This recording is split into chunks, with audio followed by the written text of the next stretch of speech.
കൊല്ലം അഞ്ചലിൽ ശബരിമല തീർത്ഥാടകരുടെ ബസ് ഓട്ടോറിക്ഷയിലിടിച്ച് 3 പേർ മരിച്ചു.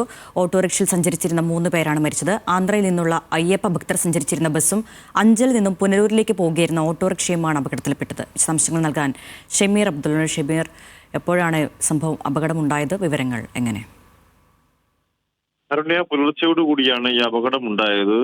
കരവാളൂർ നീലാമൾ പള്ളിപടക്കതിൽ വീട്ടിൽ സുധുലക്ഷ്മി 16 വയസ്സ്, തനമേൽ ചൂരക്കുളം ജയജ്യോതിയിൽ ജ്യോതിലക്ഷ്മിയാണ് മരിച്ചത്. മറ്റൊരാൾ ഓട്ടോ ഡ്രൈവർ ചൂരക്കുളം സ്വദേശി അക്ഷയ് എന്നിവരാണ് മരിച്ചത്.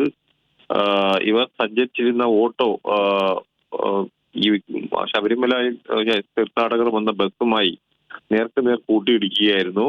എന്തായാലും ആന്ധ്രാപ്രദേശിൽ നിന്നുള്ള അയ്യപ്പ ഭക്തർ സഞ്ചരിച്ചിരുന്ന ബസ്സാണ് ഇത്തരത്തിൽ ഓട്ടോറിക്ഷയുമായി കൂട്ടിയിടിച്ചത്. ഇവർ പുനലൂരിലേക്ക് പോവുകയായിരുന്നു. ഈ ചൂരക്കുളത്തെ ജ്യോതിലക്ഷ്മിയുടെ വീട്ടിൽ നിന്നും സുധുലക്ഷ്മിയുടെ വീട്ടിലേക്ക് പോവുകയായിരുന്നു ഈ ഓട്ടോ. പുലർച്ചയോടുകൂടിയാണ് സംഭവം ഉണ്ടായത്. 3 പേരും തൽക്ഷണം മരിച്ചു എന്നാണ് അറിയാൻ കഴിയുന്നത്. എന്തായാലും ഇവരുടെ മൃതദേഹങ്ങൾ ഇപ്പോൾ അഞ്ചലിലെ ഒരു സ്വകാര്യ ആശുപത്രിയിൽ സൂക്ഷിച്ചിരിക്കുകയാണ്. അല്പസമയത്തിനകം ഇത് കൊട്ടാരക്കര താലൂക്ക് ആശുപത്രിയിലേക്ക് കൊണ്ടുപോകും. അരുണ്യ. ശരി, ഷമീർ അബ്ദുള്ളാണ് കൊല്ലത്ത് നിന്നും വിവരങ്ങൾ നൽകിയത്.